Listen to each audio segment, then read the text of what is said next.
صباح الخير، ازيكم يا حلوين؟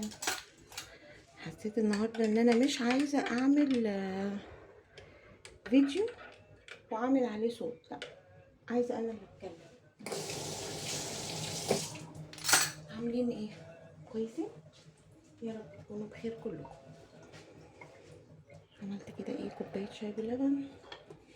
هعمل كمان بطاطس هنا عشان ابني للفطار.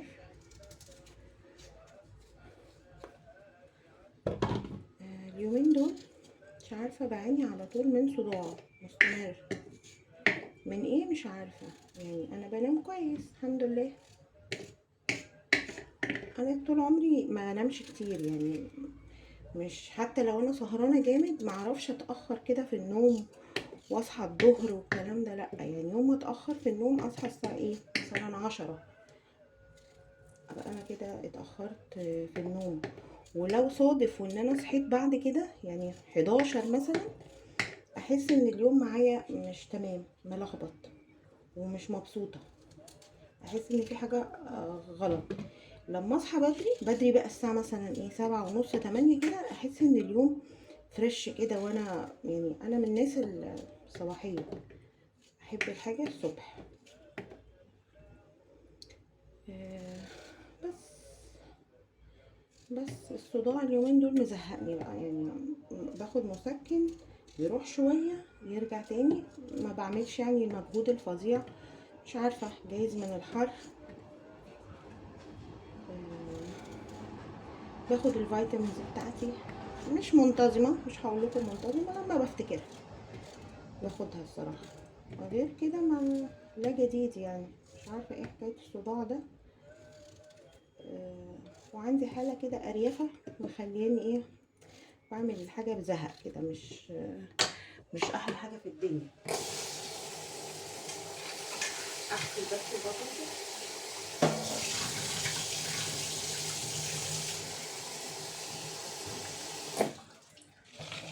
بس وبديها رشه ملح،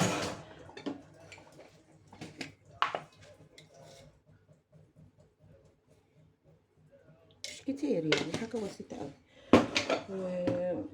ورشه كمون، يعني ببهر شويه البطاطس عشان يبقى فيها طعم ايه، فيعني يحب ياكلها وكده. بس هحطهم بقى كده على النار. هحط بقى ايه الفطار. كنت امبارح اشتريت بسكوت ينسون اللي هو انس ده، اهو ده، بصوا ده ما عجبنيش صراحه. حاساه لسه كان عايز يتقرمش اكتر من كده، يعني حاسه فيه طراوه كده. فحتى يعني انا ما كنتش جايبه كميه كبيره فاحسن. خلاص بقى هيخلص، ويعني مش هجيب بقى من المكان ده تاني. هو طعمه مسكر، يعني سكره مظبوط وكل حاجه، بس تحسوا بصوا شايفين طري، يعني مش مقرمش كده زي البسكوته، فمش احلى حاجه في الدنيا يعني. فقررت ان انا بقى ايه، اما اروق وافوق كده هعمل انا البسكوت بتاع عملته قبل كده وطلع معايا حلو وكل حاجه، بس هي كان كسل. وكنت بجيب دونتس من عند الراجل، فلقيت هو عنده البسكوت ده وانا بحبه، فقلت طب اشتري طبق بقى، مش مشكله يعني، ده انا بس اللي باكله. بس لا، تجربه سيئه، ما عجبتنيش. معرفش هل اللي احنا بنعمل في البيت بيبقى اي حاجه بالنسبه لنا مش حلوه مش كويسه عشان انتي بتعرفي تعملي، ولا ده ايه مرض ده ولا ايه؟ كان نفسي اشتري وخلاص وما اعملش.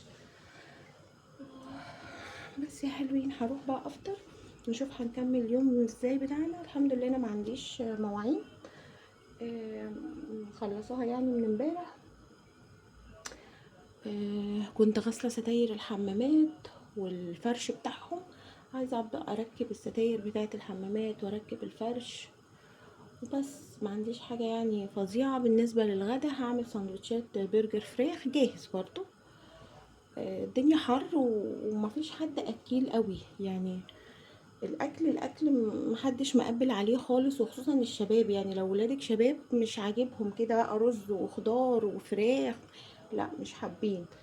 اللي بيخليني اطبخ بس ابني الصغير عشان هو لسه محتاج ياكل بقى الاكل بتاعنا العادي ده وبنحاول ان الاكل اللي هو احنا شارينه من بره والكلام ده يبقى الى حد ما صحي. فاحنا بنجيب الحاجة ونعملها في البيت، يعني بنجيب الصوص، بنجيب العيش، بنجيب برجر الفراخ. لو من عند حتى بتاع الفراخ دلوقتي بقوا بيعملوا برجر. الناس اللي بتبيع الفراخ، المحلات الكبيرة يعني دلوقتي عندهم برجر فراخ جاهز، ممكن تشتريه وتعمليه، بيبقى طعمه حلو قوي. على الاقل بتبقي ضامنة ان هو ايه، فراخ مش كله مصنع يعني. بس فهروح بقى افطر كده وهصلي الصبح، انا لسه ما صليتش، هصلي وهاخدكم معايا كده في اليوم، هنشوف هنكمل ازاي. فطرنا، اكلنا حاجة حلوة. كنت بنتي جايبة دونتس من المحل ده حلو، وانا امبارح كنت جايبة دونتس عادي من المخبز عندنا، اتنين حلوين والله. نعمل بقى القهوة، لسه مستمرة على نفس القهوة بتاعتي، حلوة وكويسة وسعرها مش غالي. جبتها امبارح الربع ب150، فمعقول قوي قوي يعني. بيطحنها لك وانتي واقفة، كل حاجة. فين المعلقة؟ نعمل بقى فنجان القهوة. لسه اخده مسكن بعد ما فطرت علشان الصداع.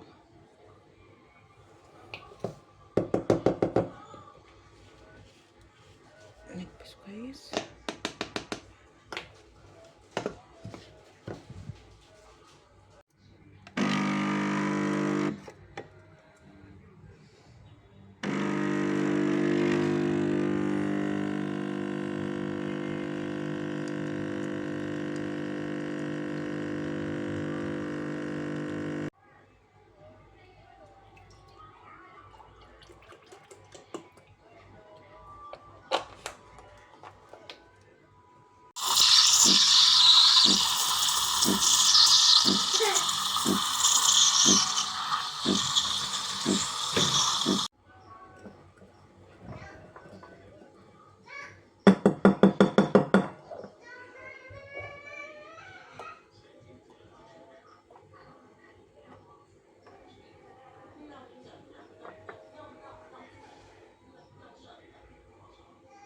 لا ملناش في الرسم لسه، مش عارفه شكلي داخل عليا برد ولا ايه، صوتي راح فين.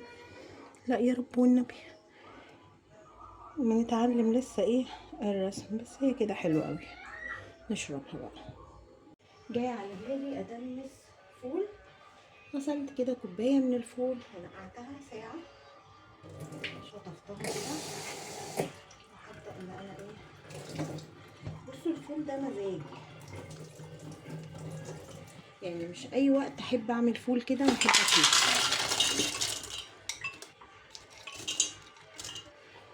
ميه،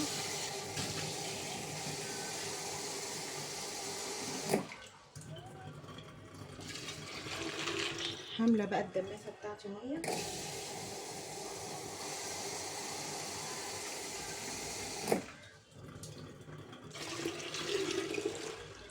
عندي نص طماطمايه احطها، معلقه كده من الرز، معلقه واحده لان انا مش عامله كميه كبيره، بتخلي الميه بتاعه الفول كده تتقل ويبقى طعمها حلو.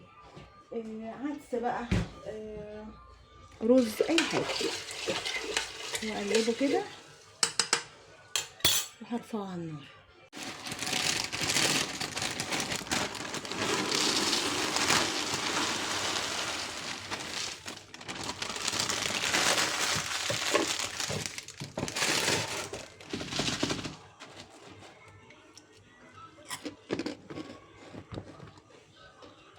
جبت المشروب ده ماتشا، ضجة عليه جامدة قوي فحبيت اجربه. آه برسيم، مش قادرة احسه غير كده. هو انتي دقتي البرسيم؟ مش عارفة بس حاساه بقدونس، كزبره، حاجه خضره مطحونه. ده اللي هو الريجولر اللي ما فيهوش اي فليفرز ولا اي حاجه. قالوا اللي بيبقى محطوط عليه فليفرز بيبقى طعمه افضل من كده. مش عارفه. ده من امبارح، الكان دي من امبارح، دخلها التلاجة واطلعها. ولا جايز احبك؟ لا مش بحبك. هي مش طعمها السيء السوء اللي هو اللي انتوا متخيلينه، بس طعمها مش حلو يعني، مش تجربة اللي هو حبيت. انت لا حبيتي ولا كرهتي، هي تحس انه طعمها كده مايع كده يعني، مش عارفة، ما انتوش قادرين تدوا عليها قرار. هجيبها تاني ممكن، هغير، هجيب عليها فليفرز بقى واشوف هل هيتحسن الطعم ولا لا. ايه مميزاتها؟ معرفش عنها حاجة. جبتيها ليه؟ من كتر الريفيوهات اللي عليها، بس مش اكتر. فحبيت ادوق البتاع اللي هما بيشربوه ده طعمه ايه، مجرد تجربة المنتج، عايزة اعرف طعمه ايه بس. فاللي حابب يعني يخوض التجربة، خوض التجربة، هي مش السيئة اللي هعيط من طعمها، بس مش حلو يعني. ولادي خدي منها بق ما كررهوش تاني، قالوا لي لا طعمها وحش مش عجبانا. بس فجربوا اي حاجة عايزين تجربوها جربوها، ما تخلوش في نفسكم حاجة، جربوا يا جماعة. يلا بقى نستعد عشان هنخرج اخيرا. هنروح فين؟ تعالوا معايا اقول لكم. صباح الخير يا حلوين. احنا تاني يوم. قلتي ان انت خارجه امبارح، فعلا خرجت. صورتي حاجه؟ لا ما صورتش. ليه؟ لان اللي يخرج من داره يتقل مقداره، وخصوصا لو معاكي اطفال. اصور ايه بس؟ يلا الحمد لله نزلنا وجينا يعني، الحمد لله مش هتكلم. المهم، جبت ايه؟ جبت حاجات كده ايه اللي عرفت اتفرج عليه واجيبه يعني. بصوا طقم البولات ده عجبني.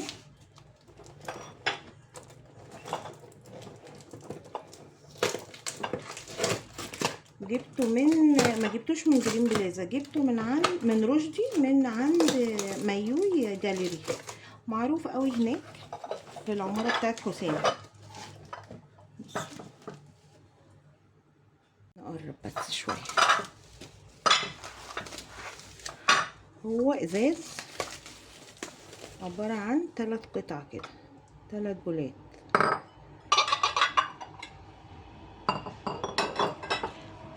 شيك قوي، عجبني. يتحط فيه سلطة، فواكه. لو في رمضان مثلا يتحط فيه اللي هي السلطات بقى المختلفة، سلطة اللي هي بطاطس بالبسلة والمايونيز. عمل فيه حاجات كتير يعني، وعجبني قوي شكله. بصوا هو ليه حرف ده كده ايه ذهبي بسيط كده، وهو معرك كده. ده كان عامل 195، فسعره كان حلو قوي. كمان جبت ايه؟ جبت علبة مناديل.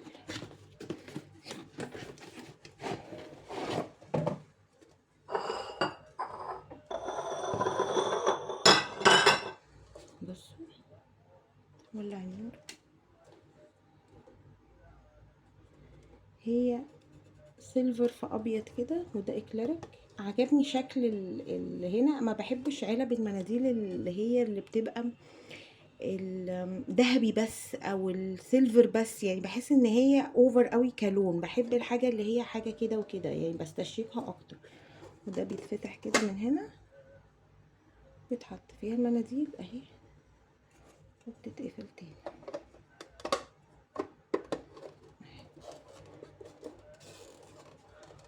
كانت تقريبا برضو ب200.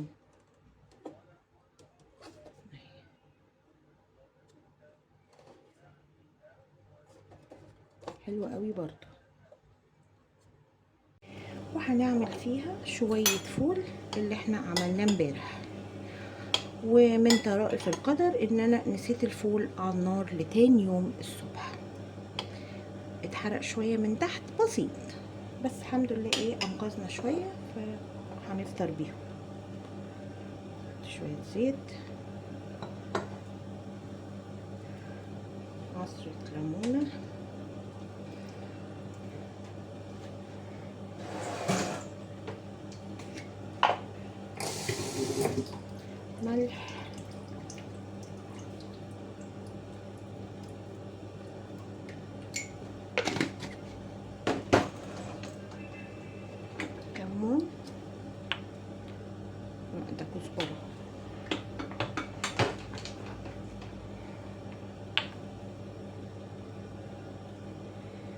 بسيط خالص.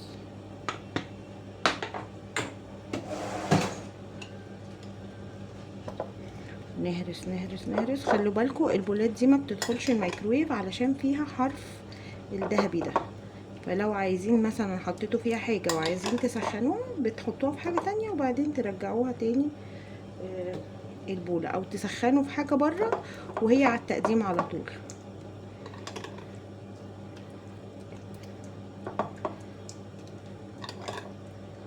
بس كده انا بحبه ايه، مش مهروس قوي ولا صحيح قوي، حبة وحبة كده. ممكن بقى نديله ايه كمان، حاجة كده تطعمه. مش على طول بعملها الصراحة يعني، بس ساعة المزاج بحط حتة سمنة كده ايه بلدي. عايزة اقول لكم انا جبت السمنة دي اللي هي بيراميدز دي، حلوة جدا، طعمها حلو قوي قوي. كنت جايباها عادي من فتح الله يعني، وعجبني طعمها قوي، طعمها بلدي كده حلوة يعني. بس بقى يلا نروح نفطر بقى. استنى نوقف الشفاط. الساعة كام دلوقتي؟ الساعة 10. عاملة حمام زيت في شعري وبسلق فراخ دلوقتي علشان انا الصبح عندي هودي بنتي درس الساعة 9 الصبح، وبعدين عايزة اروح اجيب خضار علشان انا بجيب الخضار زي ما بقول لكم، ما بقى عايزه اعمل محشي او كده بروح مكان بعيد اجيب منه، مفيش حواليا حاجه متوفره، فبضطر ان انا اروح مكان بعيد، فهروح اجيب المحشي واستنى لما اجيبها تاني من الدرس وبعدين نروح، وبعدين عندي علاج طبيعي فمش هيبقى في وقت ان انا اعمل اكل. فقلت ايه، اسلق الفراخ من بالليل واسبك معاها طماطم، بحيث ان ايه في الوقت الفراغ اللي هنقعد فيه في البيت احط الباميه ويبقى كده ايه شكرا. فقلت ايه اخدكم معايا عشان ننهي الفيديو اللي مش عايز ينتهي بقاله يومين ده. بس فدي كده نهايه الفيديو. هحط الحاجه على النار هسيبها تستوي، وبعدين هدخل اغسل شعري، عامله له حمام زيوت اللي هي كنت جايباها من المنشيه من عند بتوع العطاره اللي عند ماضي.